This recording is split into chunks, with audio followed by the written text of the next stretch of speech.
Качан адамдар Куранды таштаган болсо, уламалар ушул жерди карап туруп окуядан 3 чоң нерсени алган. Андан кийин ооруп калса дем салсаңыз берекеси тиет.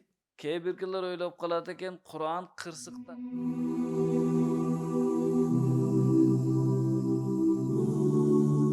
Аузу биллахи минеш шейтанир раджим. Бисмиллахир рахманир рахим.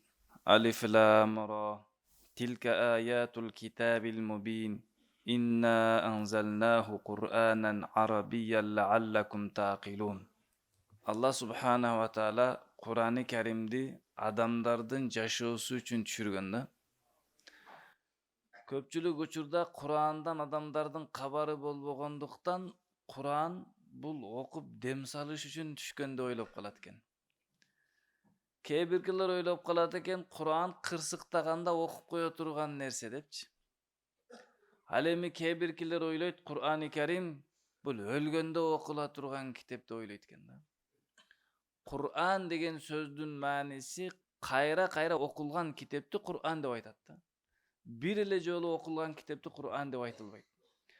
Ошол үчүн пайгамбар саллаллаху алейхи вассалам айткан, мен силерге эки нерсе таштадым, ошону кармансаңар адашпайсыңар. Биринчиси Qur'an, экинчиси пайгамбар саллаллаху сүннөтү. Качанга чейин адамдардын жашоосу Qur'an менен, сүннөт менен болуп турса, адамдар адашпайт. Уруш, талаш, чыр-чатак, таарыныч аз болот. Качан адамдар Qur'анды таштаган болсо, уруш, чыр-чатак болот, андан чыгуунун жолунда туура эмес жактан издеп, эч кимиси чыга албай калат да. Ошол үчүн иншалла ниет кылдык, Qur'ani Karimдин бир сүрөдөн окуп, иншалла Аллах таала мүмкүнчүлүк бергенинче окуп маанисини түшүнсөк. Албетте Qur'ani Karimди тафсир кылуу бул улуу инсандардын иши. Алар жазган тафсирди бири-бирибизге окуп ушундай экен деп кайталашып алуу бул биздин ишибиз. Буйруса Юсуф сүрөсүнөн баштайбыз. Себеби Аллах таала Юсуф сүрөсүнү эң жакшы окуя деп баяндаган да. Жана бул окуянын ичинде адамдар жашоосуна үлгү ала турган өтө көп нерсе бар. Көп адам ойлойт, Qur'ani Karimдин ичинде эч нерсе жок депчи. Qur'ani Karimдин ичинде бардык нерсе жазылган. Жада калса кат жазуунун да эрежеси жазылган да. Бүгүнкү күндө ошол Qur'ani Karimдин эрежеси менен кат жазсаңыз, сиз жазган адам катыңызды окуп алып рахат алат, сизге бирөө жазса да окуп алып рахат аласыз да. Бирөө SMS жөнөттүр мисалы. Сен кыянатчы экенсиң, артынан жүрүп ушундай кылыпсың, мен сага ишенип жүрсөм, бардык иштеримди сага ишенип тапшырсам, акыры мени ушундай кылып, кыянат кылып алдап кеттиңби, дептир Бакиев Акаевга дейт. Окуп бүткүчөң не болосуң? Жөнөткөн адамдан коркосуң да, мен бул качан кыянат кылдым экен, эмне кылдым экен депчи. Ошол үчүн каттын башында неме кылат? Адамдын аты жазылат, кимден кимге. Неге? Себеби ачып адамдар окуп албасын да. Бардыгын окуп бүткөндөн паланчыныкы турбайбы деп, паланчынан түкүнчүк, мен тиешем жок экен деп жаап коет да. Алла ушул нерсеге чейин, кички нерсеге чейин үйрөткөн да. Адамдар ойлосо керек, эми ошол убактагы доордо каттын не кереги бар? Ошол доордо да кат бар эле, бүгүн да кат бар. Просто ошол доордо катты катчылар алып барса, бүгүн түз жөнөтүп калдыңыз да. Ошол үчүн Юсуф сүрөсүндө Аллах таала мындай дейт. Алиф лам ра маанисин Аллах гана билет. Тиги ачык китептин аяттары. Сиздерге айтыла турган, ушул Юсуф сүрөсүндө окула турган аяттар ачык китептин аяттары болуп турат. Албетте биз түшүрдүк аны Qur'anды арабча түшүнүүңөр үчүн. Албетте Qur'ani Karimди Аллах таала түшүрдү, арабча кылып түшүрдү да. Аллах Qur'анды арабча кылып түшүрдү. Бул арабтардын Qur'аны эмес да. Дин арабтардык эмес. Ойлоп албаш керек. Бул арабтардын дини, арабтардын китеби депчи.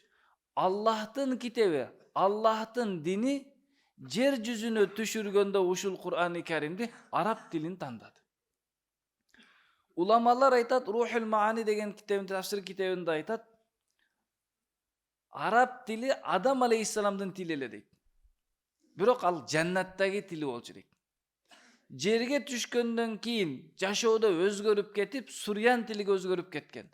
Ошентип адамдар араб тилини унутуп калып, Eng birinci İsmail aleyhisselamdın жүрөгүн Allah Taala ilham kılıp İsmail aleyhissalatu vesselam süйлöp başlagan arap dilini kayradan.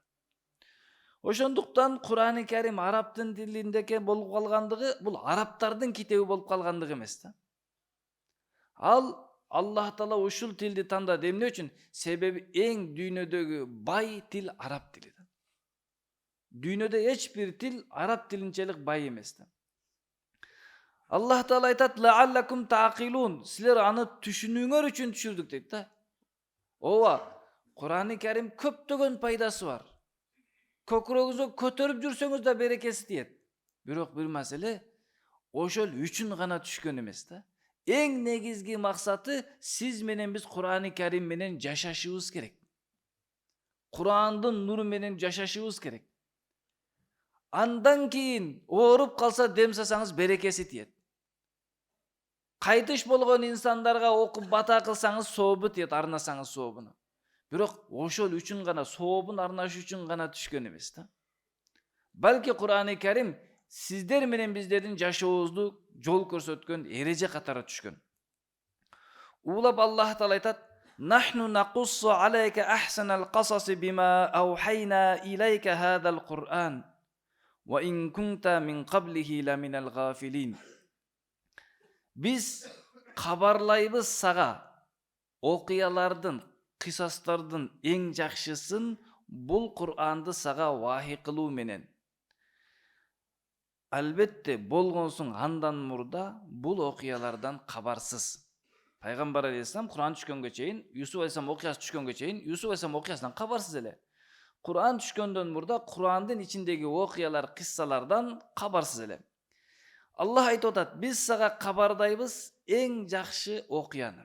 Сахабалар сурашты: "О Аллахтын элчиси, бизге кысса окуя түшпөйбү?" дегенде Аллах Таала ушул аятты түшүргөн.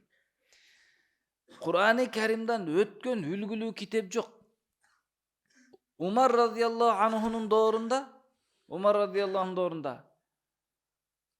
Кайс уруусунан бир адам Даниил алейхиссаламдын калган китептеринен бир нерселерди жазып алып, адамдарга таркатып, "Мына китепте мындай илим бар экен, мындай деп жазылыптыр" деп өзүнчө жаңылыкты баштаган. Бир жолу Умар радиаллаху анхунун жанына келип калганда чакырды: "Сен баланчысың бооба? Палан жактансың бооба? Даниил алейхиссалам китептерин чогултуп кайра жазып бир нерсе кылып атасың бооба? Ошону кылып атам, пайдалары көп экен, ичинде күчтүү хикматтуу нерселер бар экен." Умар радиаллаху анху 3 жолу урду дагы ушул аятты, Юсуф сүрөсүнүн алдындагы 3 аятты окуп берди. 3 аятты окуп 3 жолу ургандан кийин айтыңызчы эмне кылайын дегенде тиги китептердин баарын токтоткунуң, Кур'андан өткөн үлгүлүү китеп жок деп айтты. Бүгүн адамдар Кур'андын эрежелерин, Кур'андын ичин түшүнбөгөндүктөн психологторго барып атат. Философия илимиге кызыгып атат. Алар эмне дейт? Биз сенин жашооңдагы кыйынчылыкты кетирип беребиз, ал үчүн сен мынтип ойлонушуң керек болчу да депчи. Өзүнүн жашоосу толуп проблема, акча таппай кыйналып сизди алдап отурат, акча берсең үйрөтөм депчи. Ошончо жакшы нерсе билет экенсиң, бекер эле үйрөтүп койбойсуңбу? Келиңиздер, алардан дагы жакшыраак нерсени Аллах Кур'анда үйрөтүп жатат, бекер эле отуруп койсоңуздар болду да. Ошондуктан мындан башка китептерди окуп, психологторго барып, аларга арманыңды айтып, алардын алдаганына угуп, ишенип алып жүрбөш керек. Эң жакшысын кылыш керек, Кур'андан ар бир нерсени издесеңиз бардыгын табасыз. Ошондуктан Алла айтат: "Эң жакшы окуяны баяндап берем. Сага бул Кур'анды вахий кылуу менен. Албетте bundan мурда сен кабарсыз болгонсуң" дейт. Ушул немеде Юсуф сүрөсүнүн башында бир түш көрөт Юсуф алейхиссалам. Түшүнүн тафсили бүткөндө окуя бүтөт да. Түш көрөт, түшүн атасыга айтат: "Ата, мен ушундай түш көрдүм" дейт.